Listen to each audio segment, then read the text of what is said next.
Welcome to the major regions of Egypt.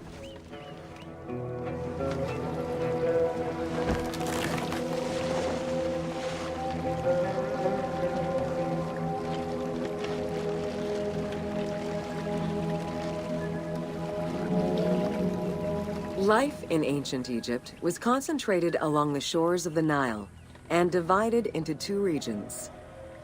Lower Egypt was situated on the Nile Delta near the Mediterranean, and Upper Egypt was at the south reaching into Africa.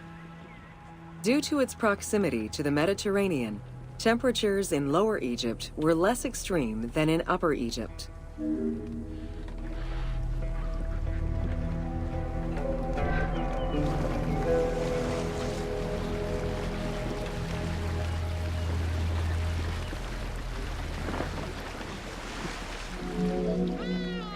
Until 3100 BCE and the unification of Egypt, each region had its own pharaoh and crown. Lower Egypt's crown was red and marked with symbols of papyrus and bees. Upper Egypt's crown was white with symbols of lotus and sedge grass.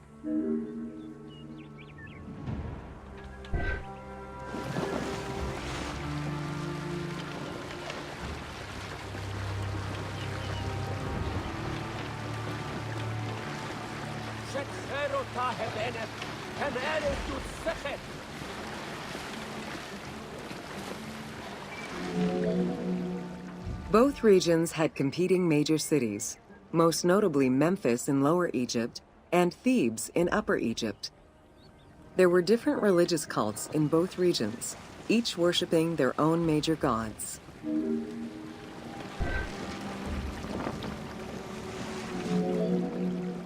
Many of the temples were designed in such a way as to represent the two regions, and ceremonies often incorporated Upper and Lower Egypt in their rituals.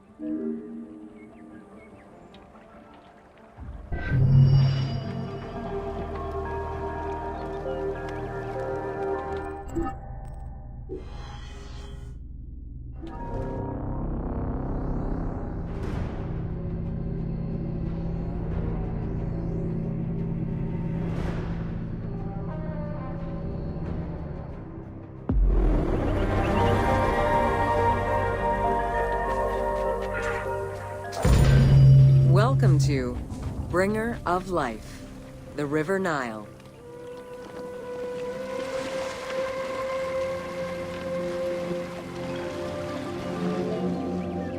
The ancient Egyptians called the dark fertile soil of the Nile the Black Lands, and the surrounding desert was referred to as the Red Lands. The dramatic difference of productive land opposed to barren desert had a deep influence on cultural ideology, mythology, and religion.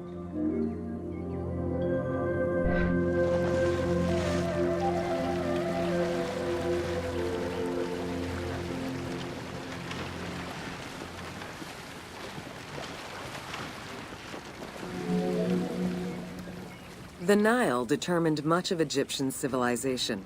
For example, the seasonal cycle of the Nile was so consistent that ancient Egyptians created their calendar around it. The flood season, or Akhet, was when the departing floodwaters left arable soil for crops. It was followed by the growing and harvesting seasons, known as Peret and Shemu. These regular seasons, along with abundant wildlife and rich soil, meant that Egypt's denizens were able to nourish themselves and ensure their country's strength in trade.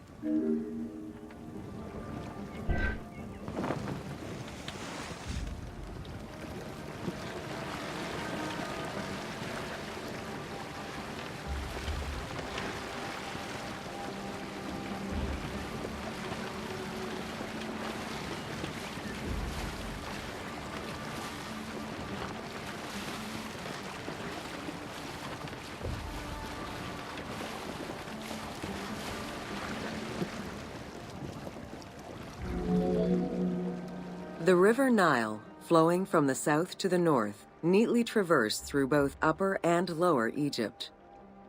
All of Egypt's major cities were built along this narrow ribbon of life. Protected by mountain ranges and deserts which acted as natural barriers to enemies, and sustained by the Nile's plants and wildlife, Egyptian civilization enjoyed economic and cultural prosperity for over 4,000 years.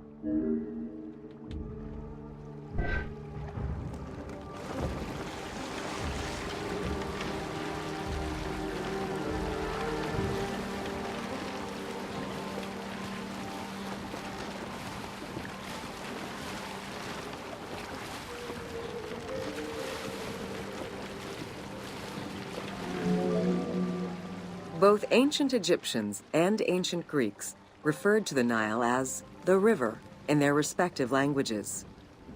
Stretching a distance of over 6,700 kilometers, the Nile is one of the longest rivers in the world. It flows south to north, spanning 11 countries.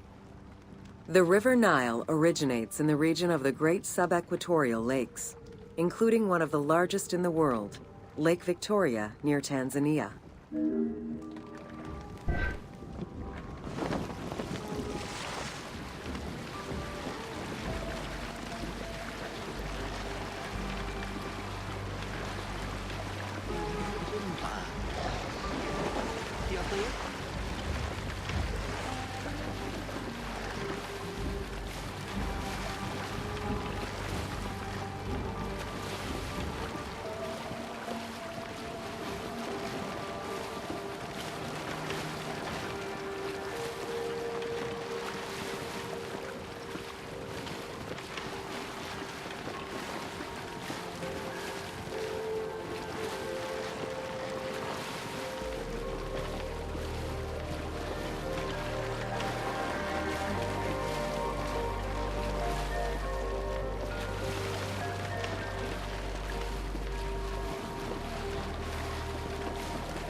The river flows through African equatorial forests, swamps, volcanic lands, steppes, and deserts, splitting apart for a while and picking up various sediments from each region and carrying them all the way to Egypt. Its main artery, known as the White Nile, rejoins with the Blue Nile in Khartoum. This is where it weaves through rich deposits of silt and nutrients, carrying them along in its wake.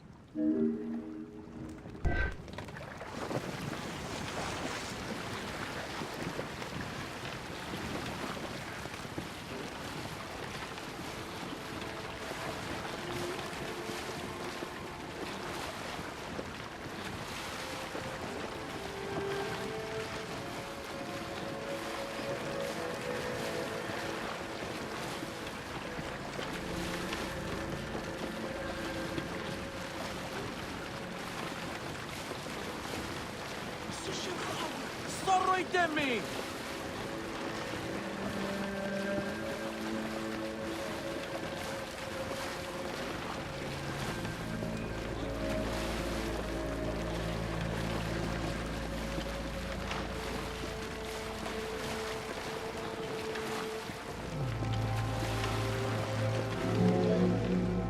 The Nile crosses 6 cataracts from the south to the north, creating natural obstacles between the various sections of the river. The cataracts are long zones of about 100 kilometers, where the bubbling and rapidly swirling waters advance tumultuously, amid enormous heaps of rocks and benches of hard stone.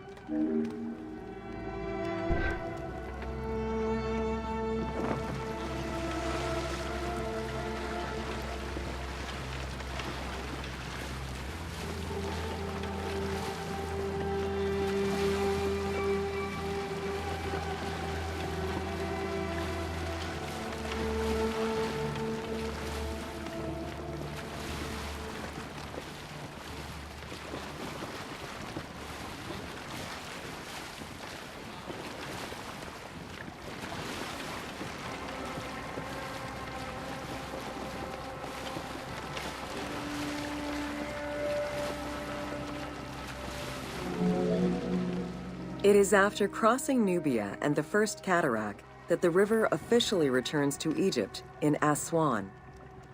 There are still 1,000 kilometers before it reaches Cairo and the Delta, bringing life to those living on its shores before it eventually empties into the Mediterranean Sea.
Ancient Egyptian irrigation and water use was centered around the Nile. However, they also had access to streams and rivers, as well as several large lakes. The Delta, situated at the north end of the Nile, also known as Lower Egypt, is a large irrigated area where the river splits into several tributaries.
The Delta had several major brackish coastal lakes, bodies of water separated from the sea by thin strips of land.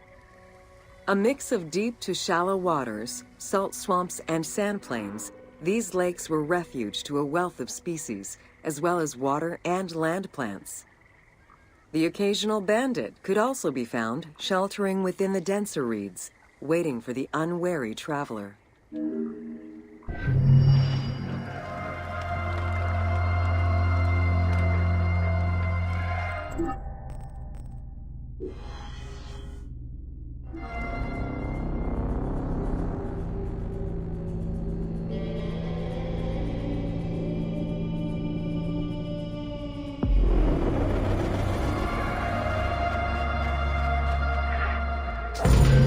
Welcome to Deserts of Egypt.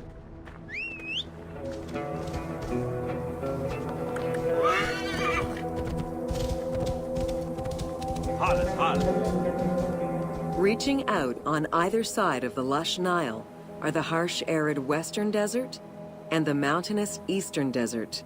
They cover nearly 94% of Egypt. Each of these parent deserts have their own microclimate, and contains several smaller deserts with a distinctive fauna and flora. Whale fossils were discovered within the depths of the Sahara. Known as the Valley of the Whales, this location is evidence of the seas which once covered the area.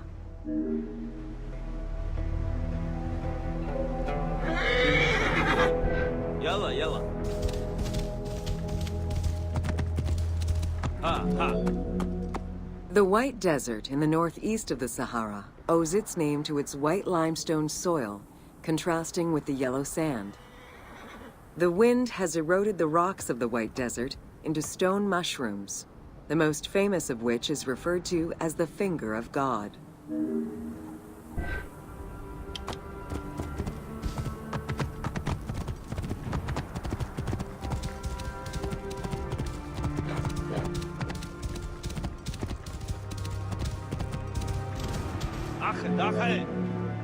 The Great Sand Sea is a large unbroken desert that reaches out through western Egypt and eastern Libya. It is home to a unique geological formation known as Libyan silica glass. The pale yellowish-green material ranges from pebble-sized fragments to glass rocks the size of rough boulders.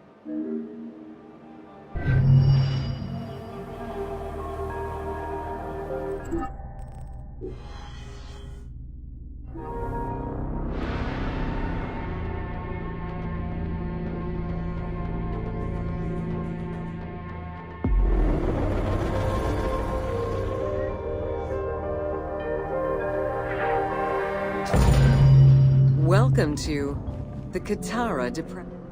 The Qattara Depression is located in the northwest part of Egypt. Reaching 18,000 square kilometers, the basin is 133 meters below sea level and covered with salt. It is the second lowest point in Africa, after the Afar Depression.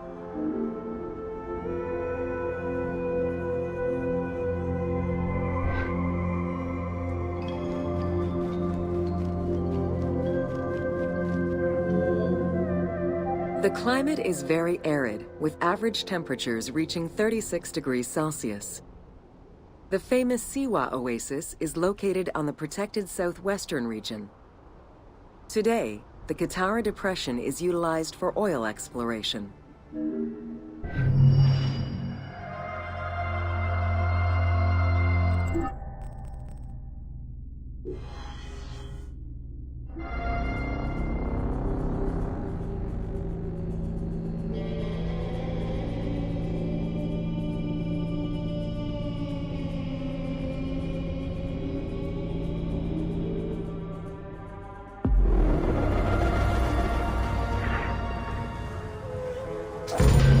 Welcome to Siwa.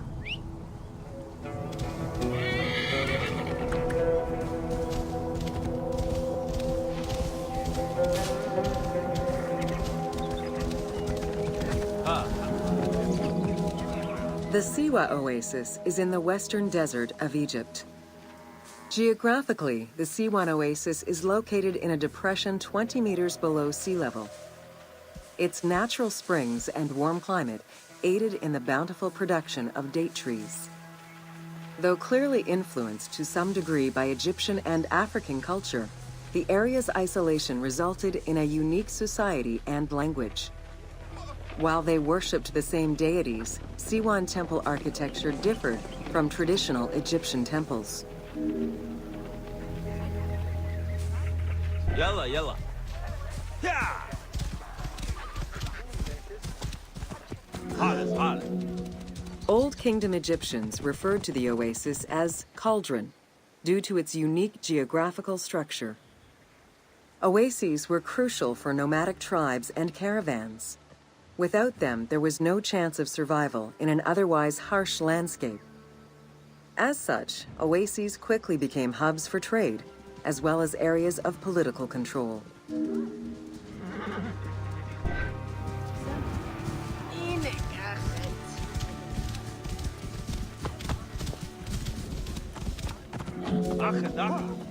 Because of the dry climate, there is very little rainfall to sustain the oases.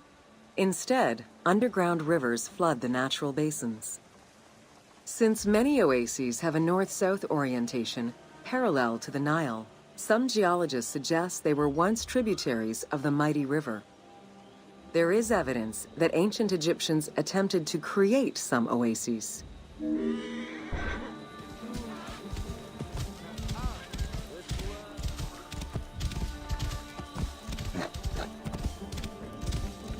Hard. The Libyan oases are the best known, as they are geographically and culturally linked to the Nile Valley and the Delta. These western oases have a distinct geology from the other regions of Egypt. The most famous and important oases are Karga, Dakhla, Farafra, Baharia, and Siwa.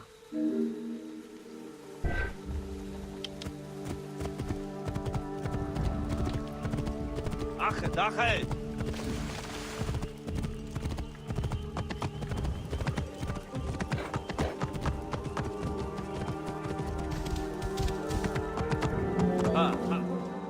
The Spring of the Sun is one of many thermal sources in Siwa, with the particularity that Cleopatra would have bathed in this one, giving it its name.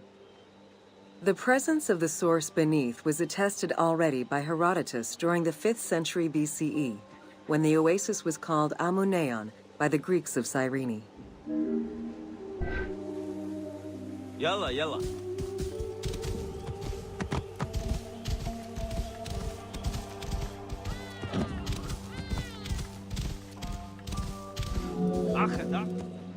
Oracles predicted the future, delivered omens that could be more or less obscure, and offered divine guidance.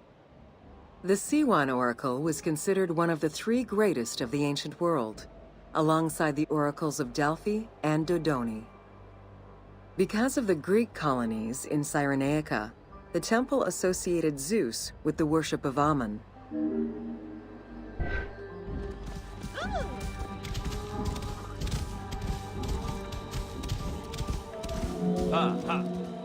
It is no wonder that Alexander the Great made the perilous journey to Siwa in order to consult the oracle, emulating the actions of mythical heroes such as Hercules and Perseus. This action earned the approval of the oracle, who validated his claim as Pharaoh of Egypt.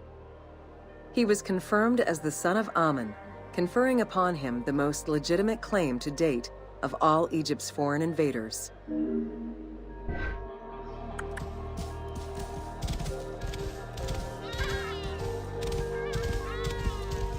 Hard. The powerful and the rich would send gifts or travel great distances in order to ensure their good fortune by gaining the blessing of the Oracle of Siwa. Every successful blessing only increased the soothsayer's prestige. Runner Eubotus, a famous citizen of Cyrene, consulted the oracle in order to know if he would win the 93rd Olympic Games race in 408 BCE. He did, enhancing the standing of the Siwan Oracle in the process.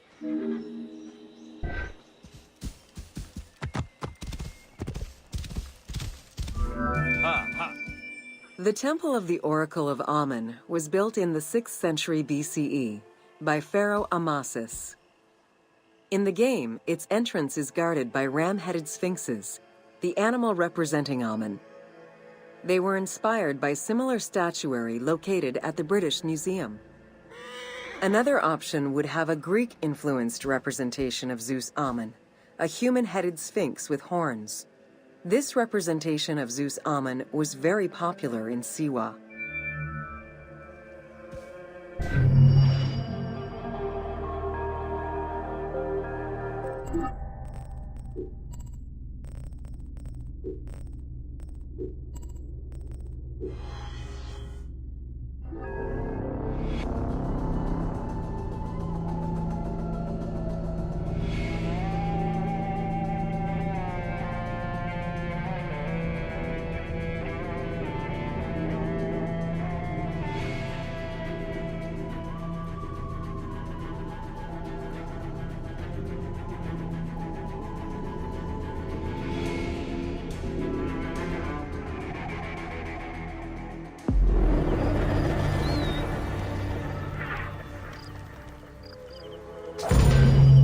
Welcome to the Fayum,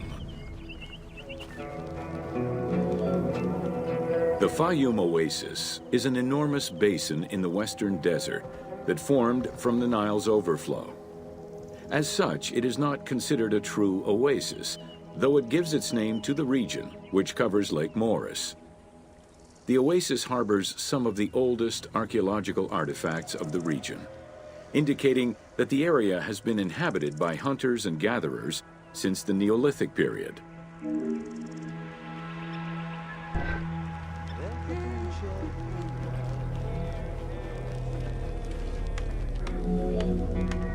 The Fayum Oasis drains into Lake Moeris, which was a large freshwater lake, but at some time became a saltwater lake. In the 12th dynasty, ancient Egyptians redirected the water flow with a dam and dug a supply canal using the lake as their reservoir. Irrigation enabled them to continue growing crops of figs, grapes, and olives year-round.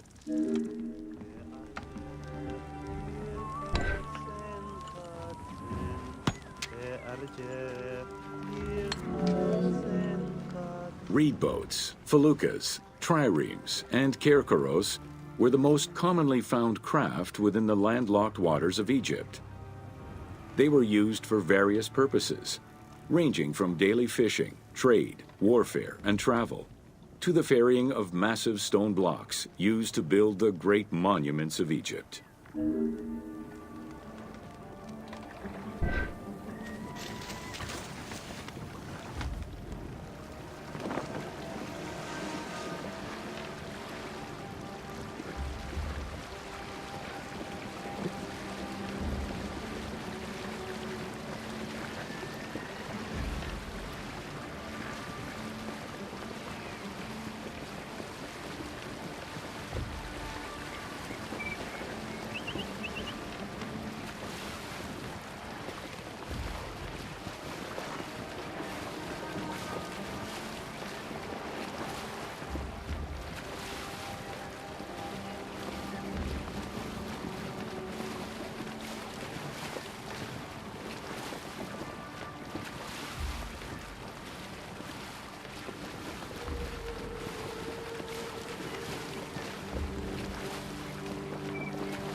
The most impressive pyramids of ancient Egypt date from the Old Kingdom and can be found on the sites of Giza, Saqqara, and Dashur.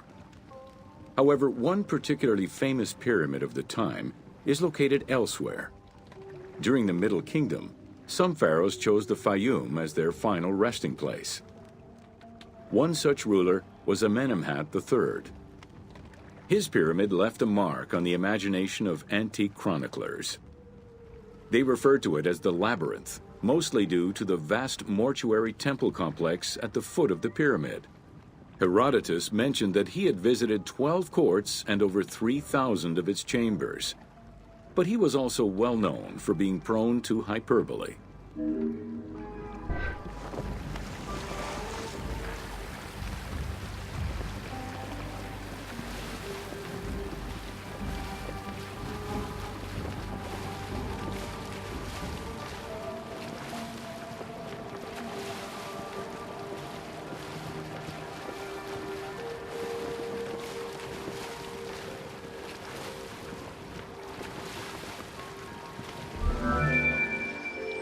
Amenemhat's pyramid was built with a brick core and covered with stone slabs, designed to be impenetrable.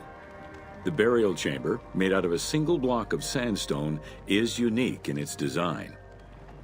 Richard Lepsius and Flinders Petrie both explored the pyramid site, measuring 385 meters by 158 meters, and identified it as the location of the labyrinth. Their research conditions were difficult, as most of the site had been submerged by the nearby canal. Furthermore, the stones from the complex and the outer casing of the pyramid had been quarried away long ago. Ubisoft decided to give life back to this lost monument and the many crypts that were said to be devoted to the sacred crocodile god, Sobek.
Founded during the 5th dynasty, the site was popular during the 12th dynasty under the name of Shedet. During the Ptolemaic era, the metropolis was named Crocodilopolis by the Greeks, in honor of the crocodile god Sobek. During the Greco-Roman era, the Cleruks, soldiers of the Ptolemies, settled there after their military service and expanded the irrigation systems. Irrigation and water distribution tripled the arable land and turned the city into a lush and rich area. 27,000 inhabitants lived in its precinct at its height. The city's location was strategic in controlling the many small waterways connecting to the main canal, and thus the Nile.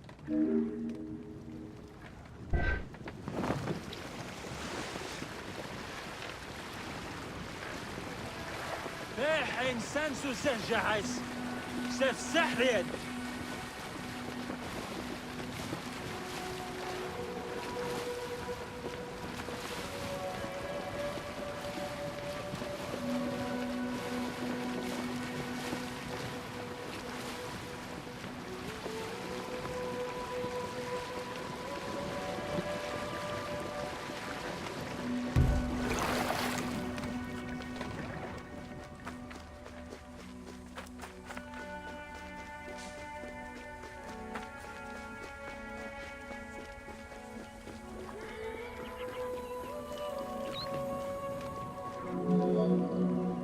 The region's main cult was that of Sobek of Shedet, a divinity associated with water and fertility, both very important to an area that depended on irrigation.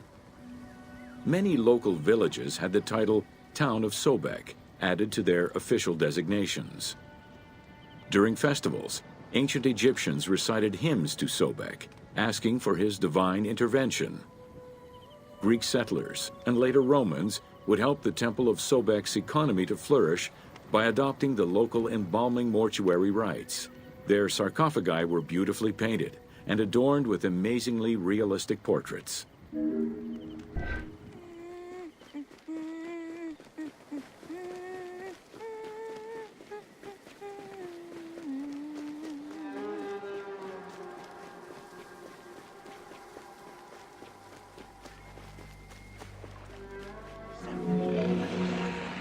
Very similar to the cult of the Apis bull in Memphis, a living crocodile was worshipped within the precinct of Crocodilopolis' main temple.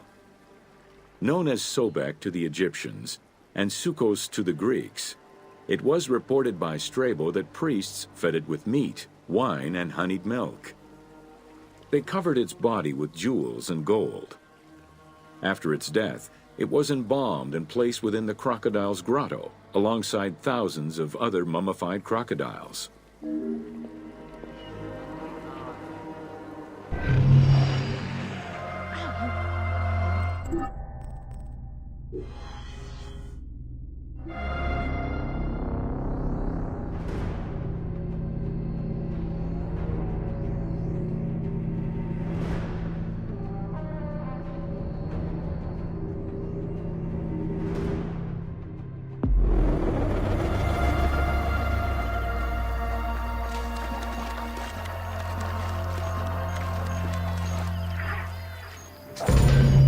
Welcome to the city of Memphis. Throughout all ancient Egyptian periods, cities had one thing in common. They were situated along the Nile's shores. Cities were often designated for government or for worship. Major cities had several temples dedicated to numerous gods and goddesses. Egyptians referred to the organization of their cities as a sepat, or later on by the Persian term nome. There were 20 sepat in Lower Egypt and 22 in Upper Egypt. The capital city of ancient Egypt changed many times over the periods.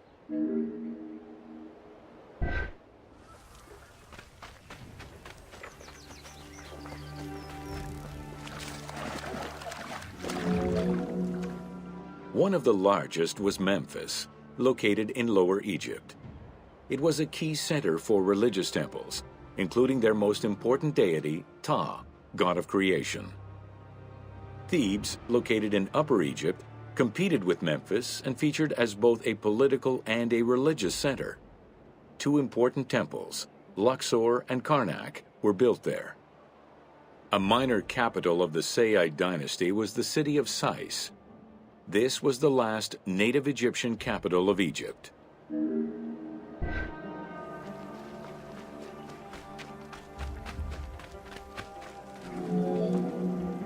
During the Third Dynasty, under Pharaoh Djoser, Memphis became the first religious and administrative capital of Egypt. Even when the political capital of Egypt decentralized itself, pharaohs were crowned in this sacred city in order to legitimize their ascension to the throne, up to and including Alexander the Great. Though little remains today save ruins south of Cairo, we can guess at the structure of the city, which stretched up to 5 kilometers in length and 2 kilometers in width.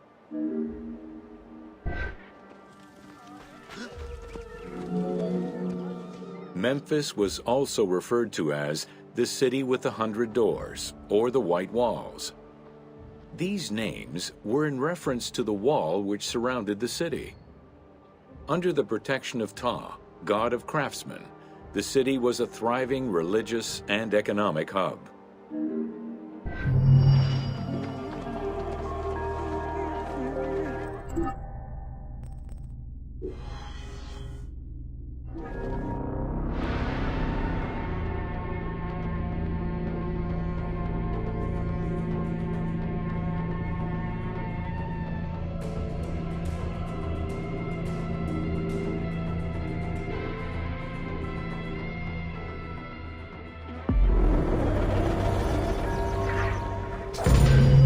Welcome to Rediscovering Egypt. In the 19th century, the increased intensity of tourism and excavations, as well as the outflow of antiquities to other countries, threatened Egypt's archaeological heritage. Egyptians took part in this destruction by ransacking sites for artifacts to sell, quarrying stones from ancient monuments, and removing sebak, ancient mud bricks, to reuse for their own purposes.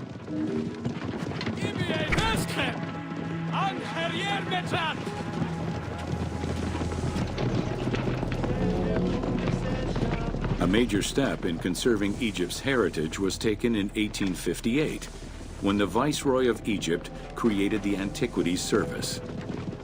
Supported by a team of foreign scholars, Auguste Mariette exerted an iron grip on the service.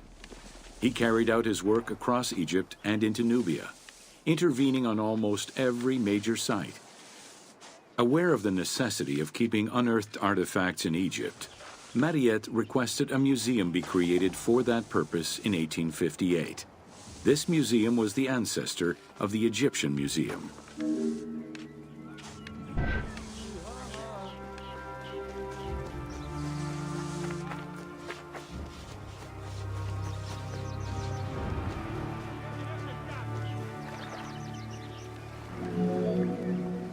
Gaston Maspero, Mariette's successor, expanded and reorganized the Antiquities Service and instigated laws regulating the export of artifacts.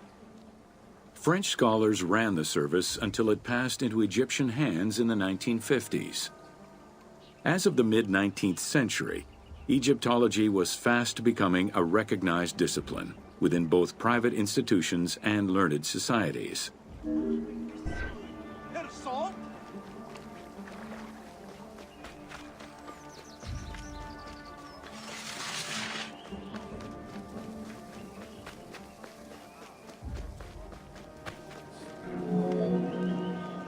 A French architect, archaeologist, and former researcher, Jean-Claude Golvin, now specializes in the artistic reconstruction of ancient cities and monuments. To date, he has created more than 800 drawings, which include 3 volumes focusing on the reconstitution of ancient Egypt. His work is exquisitely detailed and can be found in books and museums around the world.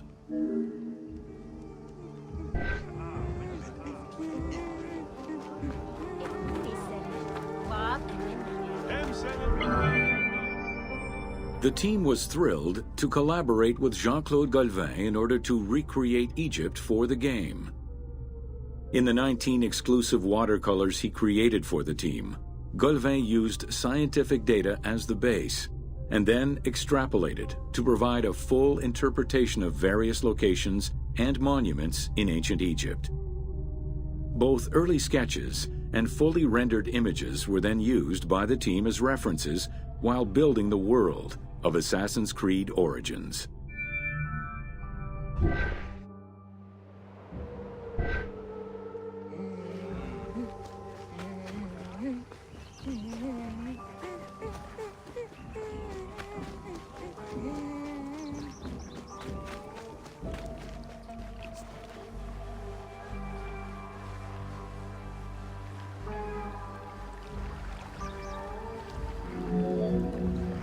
Although ancient Egypt's rich religious culture and its mortuary monuments continue to be investigated, the modern discipline of Egyptology has shifted focus. Rather than single-mindedly retrieving impressive artifacts, Egyptologists today focus instead on increasing the body of knowledge. In the past, excavations took place in the field, and while that is still the case today, much of the work on Egyptology now takes place in libraries and archives.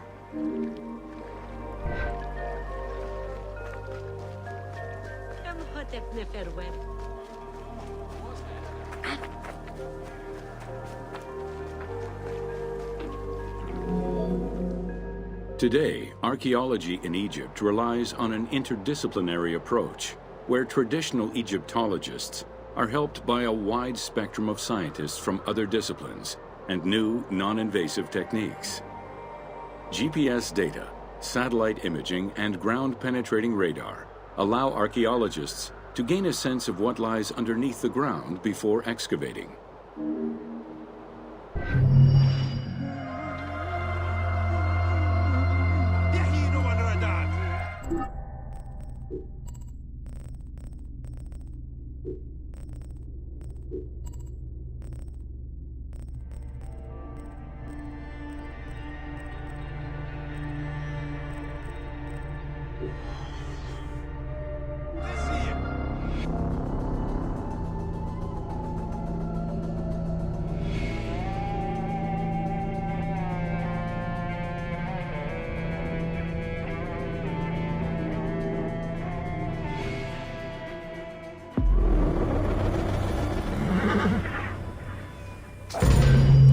Welcome to natron.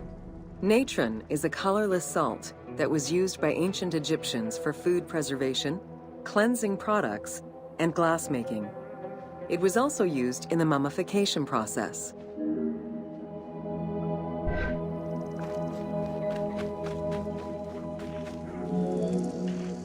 During the ceremonial embalmment ritual, the priests packed the body in natron in order to remove all of the moisture. Once the body was thoroughly desiccated, they could begin the wrapping.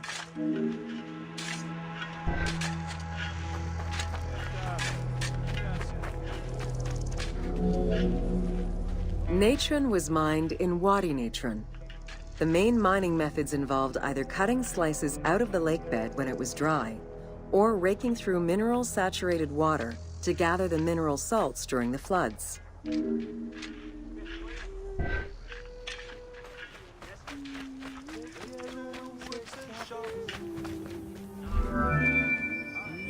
Both techniques are still used today and inspired the team in their recreation of the mines located in the mountains northwest of Memphis.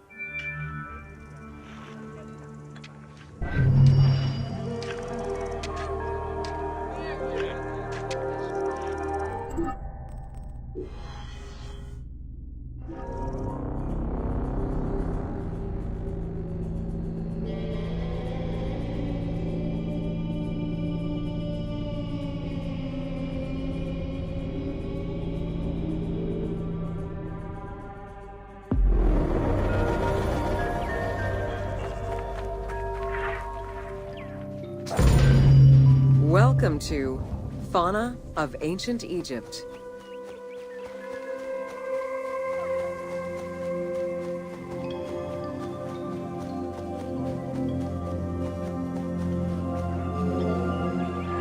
Both domesticated and wild animals were features in ancient Egyptian bas-reliefs as early as the First Dynasty. While the variety of wildlife served as a reliable food source, it also influenced both culture and mythology.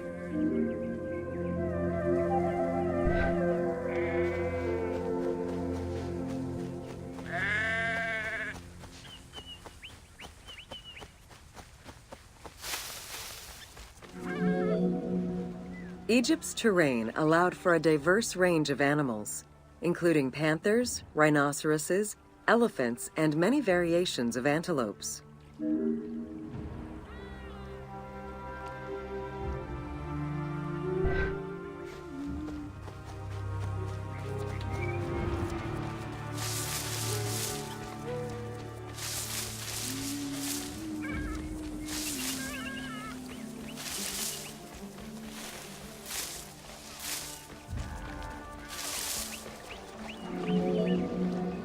The Nile was home to many species of fish, along with hippopotami and crocodiles.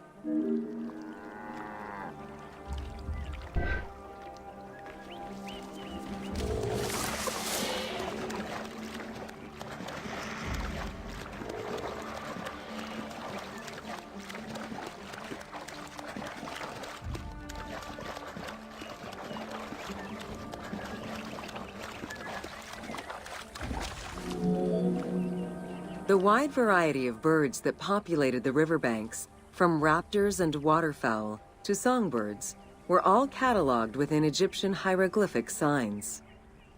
Encounters with reptiles and insects, such as cobras, scorpions, and scarabs, influenced hieroglyphs and art.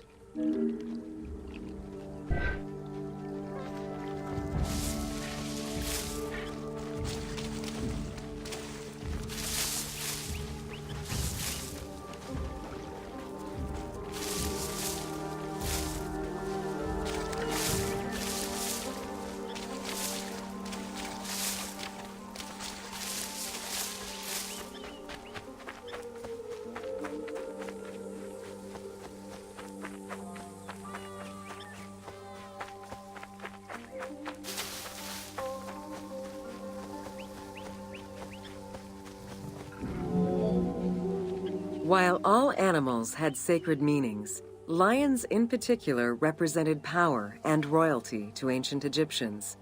They were so prized by pharaohs that they were hunted to extinction within Egypt.